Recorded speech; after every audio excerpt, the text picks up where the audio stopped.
My name is Mary Toscano. I'm a certified nutrition educator and author of the book, Sweet Fire, Sugar, Diabetes, and Your Health.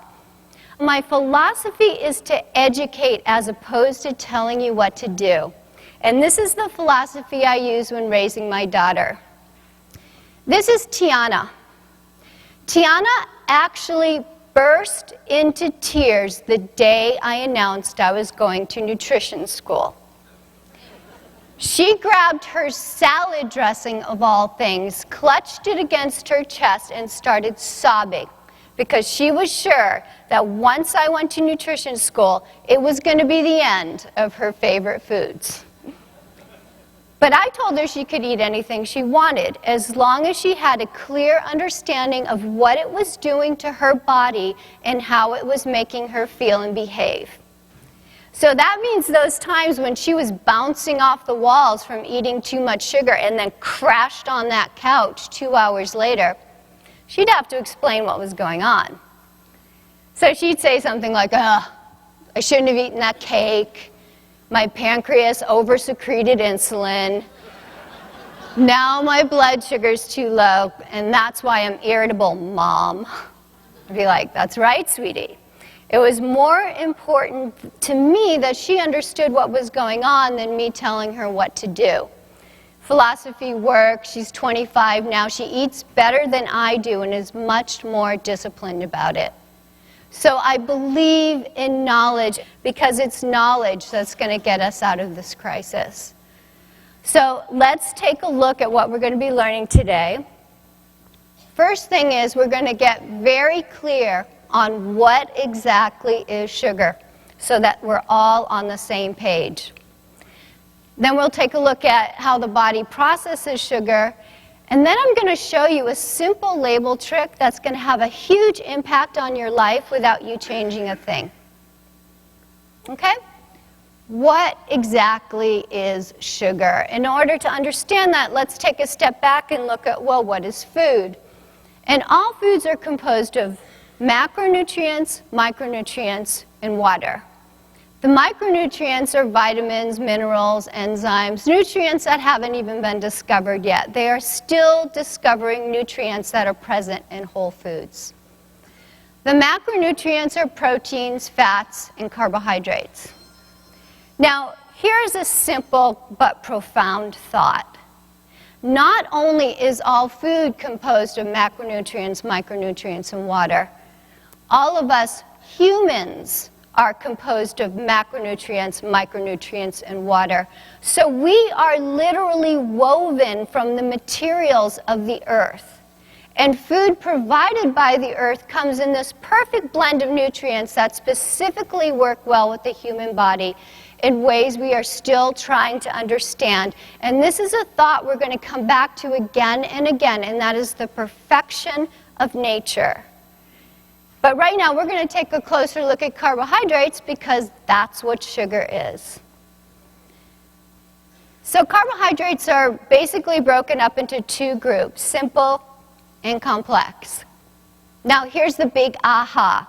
This is the aha that literally changed my life forever. It doesn't matter whether a carbohydrate is simple or complex. All carbohydrates, simple or complex, are just chains of sugar units. The simple are the short chains, 1 or 2 units long, and the complex are the longer chains, 3 or more units long. But they're all just chains of sugar. An example of a single unit of sugar is glucose and fructose. And if you take those two and put them together, you get sucrose. And sucrose is table sugar.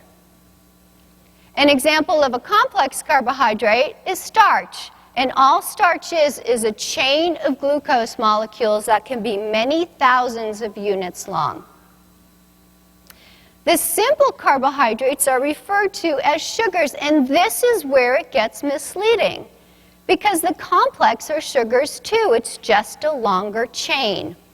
So all carbohydrates are just chains of sugar units. It's just the shorter the chain, the sweeter the taste. And that's why foods that contain a lot of these simple sugars, like honey and syrup, taste sweet. And foods that contain a lot of the complex carbohydrates, like vegetables and legumes, don't taste sweet. But it doesn't matter whether the carbohydrate started off as simple, complex, short, or long. Ultimately, when it gets digested and processed by the body, it enters the bloodstream as a simple sugar, glucose. Glucose is good. Glucose is our body's blood sugar. We need glucose to live. Our brain and our nervous system run on glucose. Without glucose, we'd be dead. It's that simple. And glucose is glucose is glucose. Glucose is the same molecule, whether it comes from a vegetable like broccoli or from candy. One's going to come from complex carbohydrates and break down into glucose. The other is going to come from simple carbohydrates, the shorter chains, and break down into glucose. So, if we need glucose to live, and we can get it from either candy or broccoli, why not just eat candy all the time? Yeah. Well, there's two enormous differences between getting your glucose from broccoli versus candy.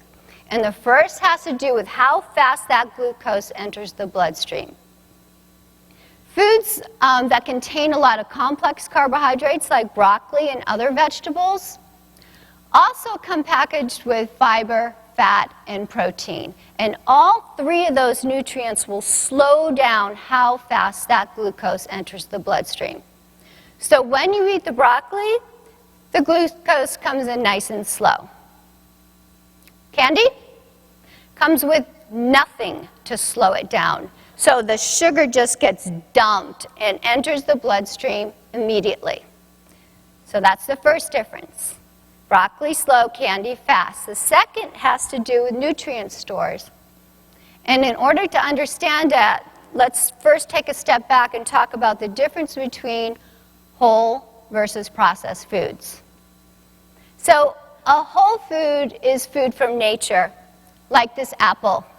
The way that it looked like when it came from the ground, full of life and energy and rich in nutrients that we are still discovering. Scientists are still discovering nutrients that are present in whole foods. In fact, my very favorite nutrition author, Michael Pollan, says, our current knowledge of nutrition science is comparable to our knowledge of surgery in the year 1650. In other words, we have a long way to go before we understand the perfection of nature, and until we do, this is always the best way to eat food in its whole natural, unprocessed state. A processed food, on the other hand, is where you take a whole food, you process and refine it, and you turn it into something else, like this apple into applesauce or a potato into potato chips.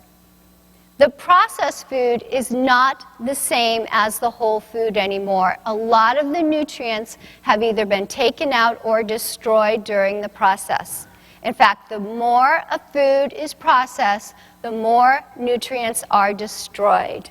And one of the best examples that shows what happens when a food is processed is the process of turning wheat berries into flour. We talk all about this in the book, but by the end of the processing, not only are most all the nutrients wiped out in the flour, but basically the only thing left from the original wheat berry is starch. And remember that starch is just a chain of glucose molecules, and that glucose is going to hit the bloodstream hard. And we're going to talk more about that in a minute, but bottom line, processing destroys nutrients, and that's the second difference. When you eat the broccoli, it's going to come packaged with all these vitamins, minerals, enzymes, and micronutrients that are going to add to your nutrient stores. Candy comes with nothing. In fact, it's worse than that. It requires nutrients from your body in order to digest and process it. So they call things like this empty calories, but it's much worse than that. They're like nutrition vampires since they suck the nutrients out of your body. So when you eat the candy, it's going to decrease from your nutrient stores. So sugar is sugar, and we need sugar to live, but where are you getting it from? Are you getting it from foods that are adding to your vital nutrient stores or taking away? Are you getting it from foods that are dumping the glucose in the body or coming in a nice, slow, even pace the way the body can handle? And moderation is key. Just because something like honey has nutrients doesn't mean you can eat as much as you want. I mean, look what happened to Winnie. Why did this happen to Winnie? Well, let's take a look at how the body processes sugar. Let's pretend this is your blood with sugar in it, and there's a little meter off to the side saying how much sugar is in it. Now let's say you just ate some candy, or in Winnie's case, a bunch of honey, and your blood sugar goes up. What that's going to do is set off an alarm. The alarm is going to tell the pancreas to start secreting insulin. Insulin's job is to take that sugar out of the blood and get it into the cells. So the first thing it's going to do is take some of that sugar and use it for energy. Then it's going to take some of the sugar and store it away for later. And anything that's left over, the liver is going to turn into fat and cholesterol. But not just any kind of fat, saturated fat, the exact kind we're trying to avoid. So the quickest way to gain weight and increase cholesterol is to eat more sugar than the body can use. So all I want you to do right now is to just become aware of how much sugar you eat. And the way that I want you to do that is to start counting the teaspoons of sugar you're currently eating. Why teaspoons? Because teaspoons are a whole lot easier to visualize than grams, which is what's on nutrition labels. How do you count the teaspoons? Let's take a look at a label. This is a label for orange juice. This is the carbohydrate section. In the carbohydrate section, it shows the total number of carbohydrates.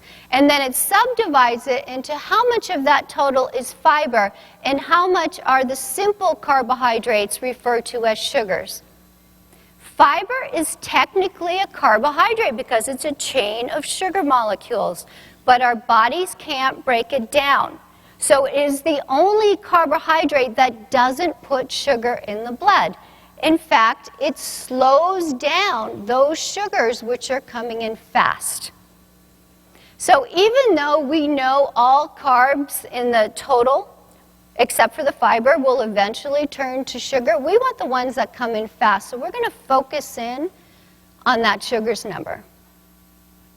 There are 4 grams of sugar per teaspoon. So to get the number of teaspoons, you just take that number and divide it by 4. So there are 7 teaspoons of sugar in a cup of orange juice.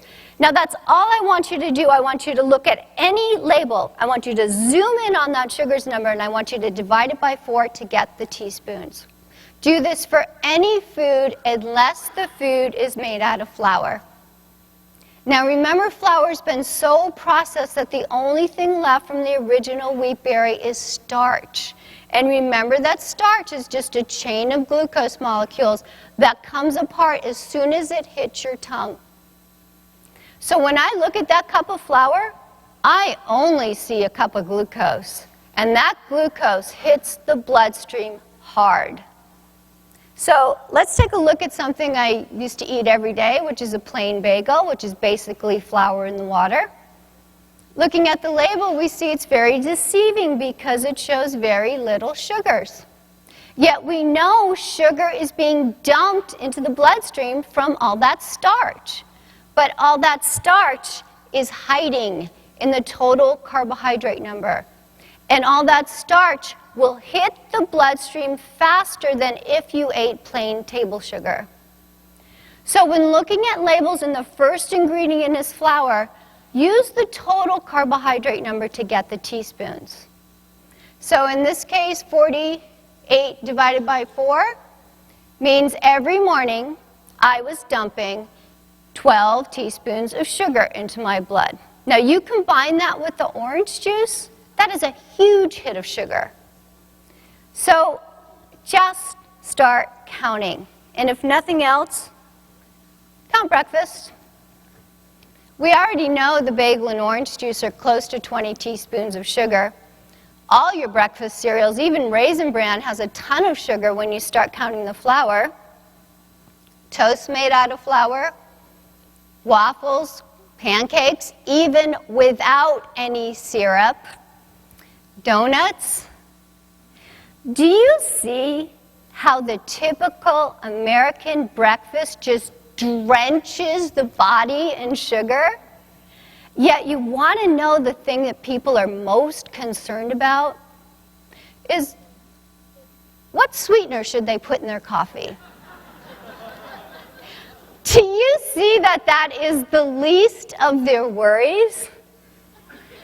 So my philosophy with breakfast or anything else is to use the philosophy think add. It is so much easier to add to your diet than it is to go home and change everything.